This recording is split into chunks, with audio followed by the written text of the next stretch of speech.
A great start to the day for everybody in Philadelphia, and a great night for everybody, all those Philadelphia fans as well. As we jump into our Roto World player news, I mean, who else to start with here, guys, than A.J. Brown, who catches 10 of his 15 targets for 137 yards and a touchdown. This is A.J. Brown's fifth consecutive 125-plus yard game.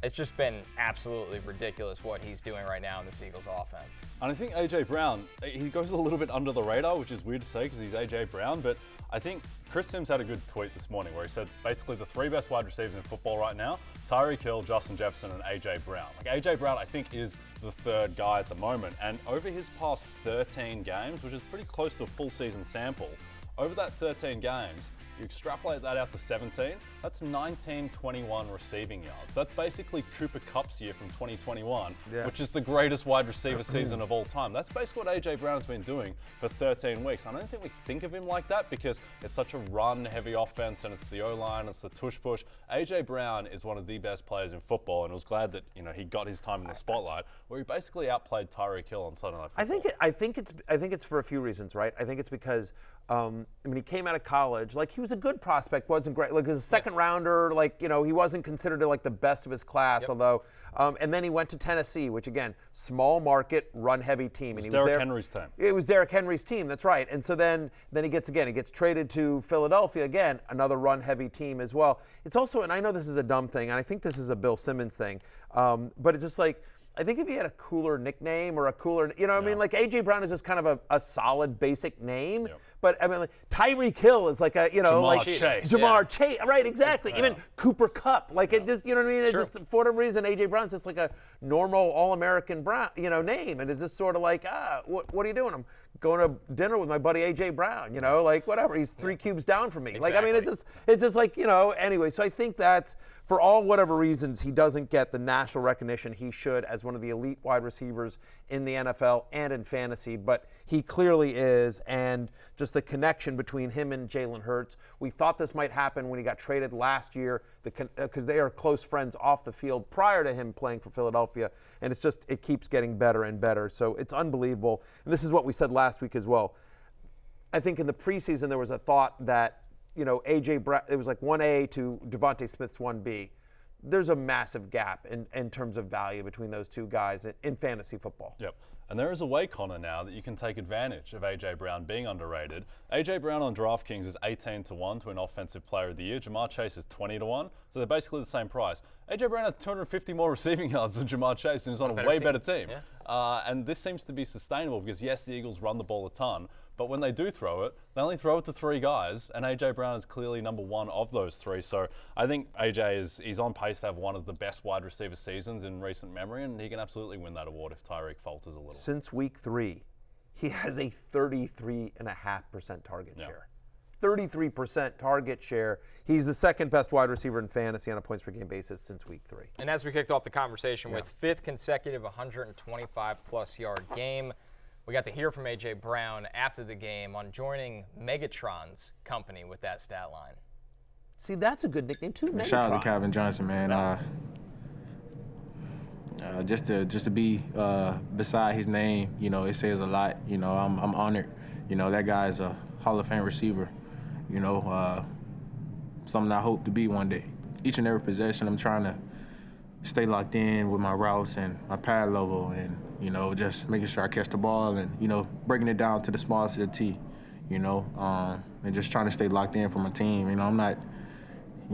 Whatever I have at the end of the game is what I have at the end of the game. But, whenever I get my opportunity, I know I got to come alive. So you know how Pro Football Reference always has nicknames next to the players' names? Yeah. A.J. Brown's is Swole Batman.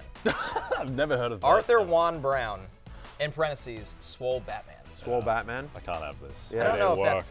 America needs to work. We give nicknames to everyone. Devonta Smith, the Slim Reaper, that's already taken, but it's already used. We need a new nickname for A.J. Brown. Yeah. If he's Thick Reaper. That's what I am. That's what I'm. A.J. Brown's that too. Yeah, well, if he's the Swole Batman, like what's Jay? Like the Australian Vegemite Batman. Yeah, the Vegemite Batman. There you go. Exactly. Boomerang Batman. Boomerang. Oh, that's not bad. Boomerang Batman's not bad.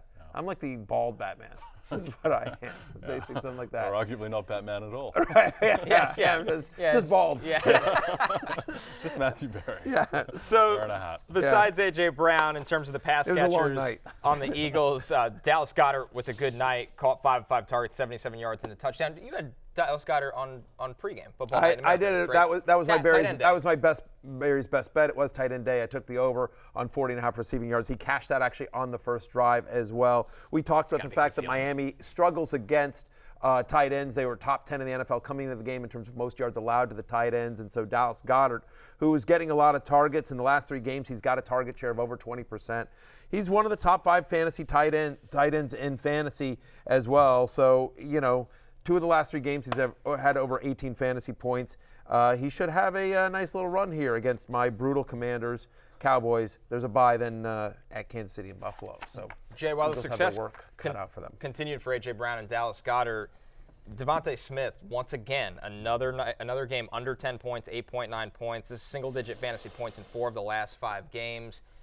Some of the passes, like he had the one drop, but some of the passes were high. But he's just not the same focal point of this offense that some of the other guys are. Yeah, I think until this point, my thought has been there's just too much talent. It'll get right for Devonta Smith. Now I've turned. Now I think the alarm bells are ringing. He seems in his own head. That drop, it was contested, but Devonta Smith catches that. That's a ball that he catches. He had the bad drops against the Jets. I think he's in his own head, and he's kind of become the third guy on this passing offense because of how well Dallas Goedert is playing. So look, you're still starting Devonta Smith every week. I think it helps him that the Eagles either play the Commanders or outside of that, they have a brutal schedule upcoming, so they're going to have to be throwing the ball, you would expect. And still, it is still after A.J. Brown and Dallas Goedert. There's no one else taking targets away from him. But I think that's a key point here. This offense and candidly defense is so good.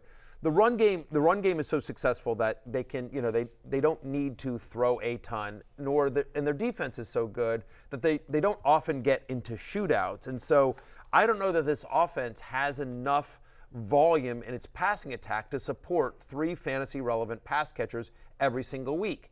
We know A.J. Brown is always going to get his. So honestly, on any given week, it could be Dallas Goedert or it could be Devonta Smith as well. What's concerning to me, Jay, the most, I agree with you that the drops might be in his head, but 5 or fewer targets in 4 out of 7 games this year. There's in over half the games the Eagles have played this year, he just hasn't been a massive. Forget the drops or what, he had the 11 targets last week, fine. But whatever, when you're not an active part, when you're that talented and you're getting less than 5 targets in 4 of 7 games, 5 or fewer, that's a concern to me. And so I would, if we were ranking for the rest of the year, I think previously he was a high-end wide receiver 2. I think you have to move him down to sort of mid-tier wide receiver 3 territory. You are most likely starting him most weeks. But I think there's a scenario where I'm making it up, but you easily could have started your draft with could have gotten Tyreek Hill in the middle of the first round, come back around to the end of the second, gotten Devonta Smith. You kind of went 0 RB there, and maybe you picked up Puka Nacua, at somewhere, and then you're not starting Devonta Smith. No. If you have only 2 wide receivers, if you're playing in a league with only 2 wide receivers and you got Hill and Nacua or something like that, I no longer think he is an absolute no-brainer must start. I think more likely than not you're starting him, but just, you have to be concerned at this point. He's wide receiver 39 so far this year. He's had single-digit fantasy points in 4 of the last 5. Outside of Tyreek Hill, not a huge night for the Dolphins offense. For Tua, 23 of 32, 216 yards, 1 touchdown, the really bad interception. Disappointing by Tua's standards, outside the top 20 quarterback finishes yesterday. And it kind of trickled throughout the entire offense, guys. The run game could not get going against the Eagles front. Raheem Mostert, 9 carries, 45 yards. Jeff Wilson didn't get a carry. He had 1 catch for 4 yards while kind of splitting backup reps with Savon Ahmed. Just not a typical Dolphins game format in terms of the run game. Yeah, Tua was on my love list as well, right. So got that one wrong. Just a swing and a miss. My 2 biggest misses from this weekend were thinking the Dolphins offense would show up against Philadelphia, which did not happen, and the Colts-Browns game, which we'll get to. I got that completely wrong, left and right, always, 6 ways till Sunday. For me, what happened there was just guy had no time. First off, it was a little bit, they had the quick pick six that's, quote, stole a possession from them as well. So that was one thing. But Tua just didn't have a lot of time. He also missed Jalen Waddle for a good chunk of the game, so that hurt as well. Tyreek Hill, first off, so Tyreek Hill catches a touchdown that they call back due to penalty. There was another one where he catches it in stride and then his knee goes up and it bounces off. And that's on Tyreek.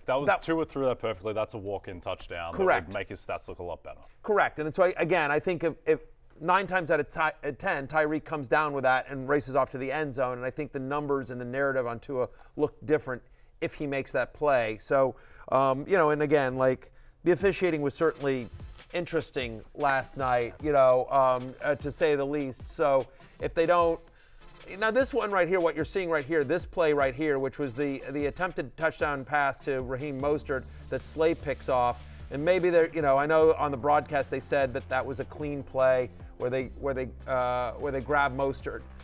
I don't know. I will say that one's a little bit on Tua because I think he should have thrown that a beat earlier. I think if he throws that a beat earlier and it gets there quicker, that's a touchdown for Mostert. They weren't going to bail out the quarterback throw on that one. That's why. Yes. So it was a bad throw. It was underthrown. Slay did a great job breaking off Waddle and grabbing the interception, and it's a bad mistake. Yeah. But it's just, I guess, I'm not worried about Tua. No, I'm not worried about Tua. He'll be fine. I think in a football sense, it's a bit of a red flag that the Dolphins under Mike McDaniel since the midpoint of last year have lost every single big game that they've played. They're just over.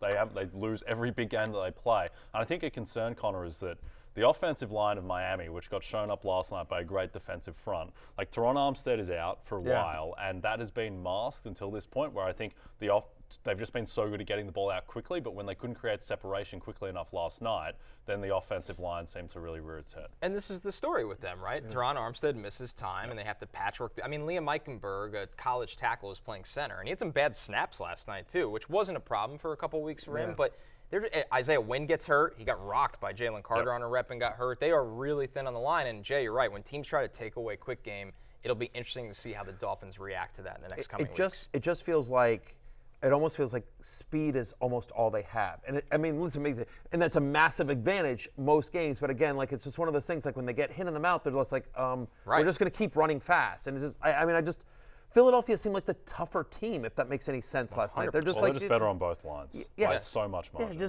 they're just more physical, and sometimes you just can't run away. Hey, it's Matthew Berry from NBCSports.com and Rotoworld.com, and I want to thank you so much for watching whatever it is you just watched, or if nothing else, being too lazy to click out of the autoplay after this video started, after whatever it is you actually wanted to watch finished. But now that you're here, I'd like to take a moment here to ask you respectfully now, okay? I'm asking you respectfully to subscribe to the NFL on NBC YouTube channel. You'll get the latest Roto-World fantasy news headlines, all sorts of great shows, including my own Fantasy Football Happy Hour. So go subscribe now. Again, I'm asking respectfully.